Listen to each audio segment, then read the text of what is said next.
সবাইকে স্বাগত জানাচ্ছি আজকের এই দারুণ বিশ্লেষণে। আজ আমরা এমন একটা বিষয় নিয়ে কথা বলবো যেটা সত্যি বলতে আমাদের সবার ঘরের গল্প। আমরা কথা বলছি শিশুদের উপর প্রযুক্তির প্রভাব নিয়ে। মানে আজকালকার বাচ্চারা যেভাবে মোবাইলের উপর নির্ভরশীল হয়ে পড়ছে সেটা কিন্তু রীতিমতো চিন্তার বিষয়।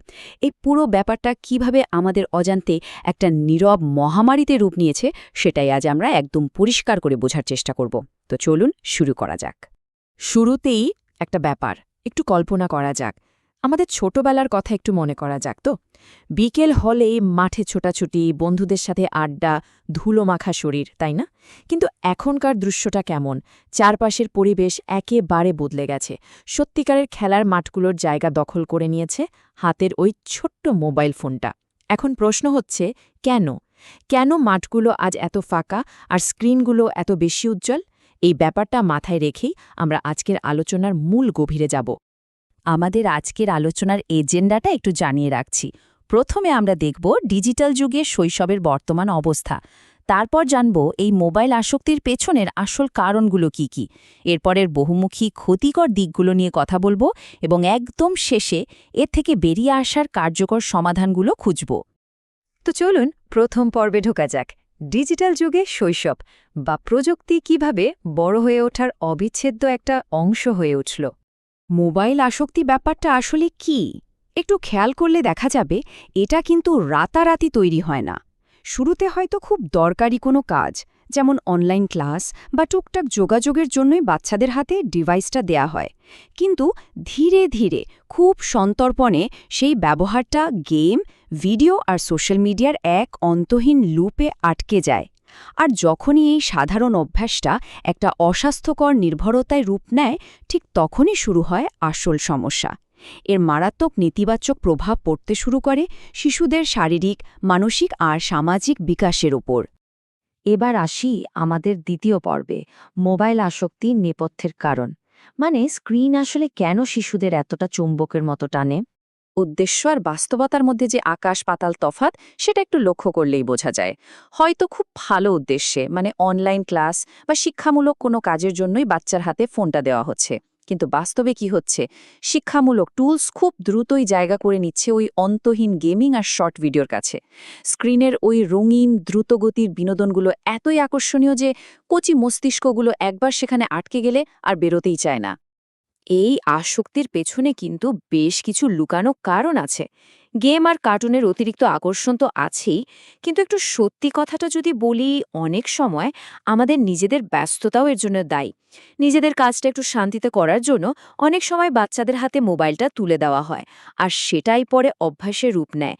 এর সাথে আছে বন্ধুদের প্রভাব, মানে ওই পিয়ার প্রেশার। আর সবচেয়ে বড় কথা হলো, বাইরে গিয়ে খেলার মতো মাঠ বা সামাজিক পরিবেশের আজ বড্ড অভাব। তো বাচ্চারা যাবে কোথায়? বাধ্য হয়েই তারা ওই ঘরের চার দেয়ালে স্ক্রিনের সামনে আটকে থাকছে। আমাদের তৃতীয় পর্ব, বহুমুখী ক্ষতিকর প্রভাব। এই যে এতক্ষণ স্ক্রিনে তাকিয়ে থাকা, এর শারীরিক, মানসিক এবং সামাজিক ক্ষতিগুলো আসলে কতটা মারাত্মক সেটা এবার দেখা যাক। প্রথমেই আসি শারীরিক ক্ষতির কথায়। দিনের পর দিন যখন একটা শিশু একটানা স্ক্রিনের দিকে তাকিয়ে থাকে, তখন তার চোখের 12টা তো বাজেই, সাথে শুরু হয় মাথা ব্যথা। স্ক্রিনের ব্লু লাইটের কারণে ঘুমের সাইকেল একেবারে নষ্ট হয়ে যায়। ঘণ্টার পর ঘণ্টা এক জায়গায় বসে থাকার ফলে দেখা দিচ্ছে স্থূলতা বা অস্বাভাবিক শারীরিক দুর্বলতা। আর ভুল ভঙ্গিতে বসে থাকার কারণে ঘাড় আর মেরুদণ্ডের ব্যথা তো এখন বাচ্চাদের মধ্যেও খুব সাধারণ একটা সমস্যা হয়ে দাঁড়িয়েছে। ভাবা যায়, মানসিক দিকটাও কিন্তু কম ভয়ঙ্কর নয়। ওই যে দ্রুতগতির কন্টেন্ট, ওগুলো মস্তিষ্কে ক্রমাগত ডোপামিন রিলিজ করে। ফলে হাত থেকে মোবাইলটা সরিয়ে নিলেই বাচ্চার মধ্যে প্রচণ্ড রাগ আর বিরক্তি দেখা দেয়। হয়তো আমরা অনেকেই বিষয়টা খেয়াল করেছি। পাশাপাশি তাদের ফোকাস বা মনোযোগ দেওয়ার ক্ষমতা একেবারে তলানিতে গিয়ে ঠেকছে, স্মৃতিশক্তি দুর্বল হচ্ছে।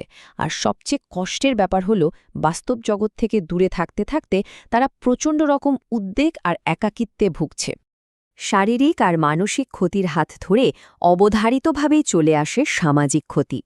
মোবাইল স্ক্রিনে আটকে থাকা শিশুটি নিজের পরিবার, চারপাশের জগৎ থেকে একেবারে বিচ্ছিন্ন হয়ে যায়। পরিবারের সবার সাথে বসে গল্প করা বা বন্ধুদের সাথে সামনাসামনি মেলামেশা, এসব যেন তারা ভুলেই যায়। আর এই যে সামাজিক বিচ্ছিন্নতা, এর সরাসরি প্রভাব গিয়ে পড়ে পড়াশোনার ওপর। তারা হয়ে পড়ে চরম অমনোযোগী, আমরা তো অনেক সমস্যার কথা জানলাম। এবার আসি চতুর্থ এবং শেষ পর্বে, সমাধান এবং উত্তরণের উপায়। পরিবার এবং সমাজ হিসেবে আমাদের কি করার আছে?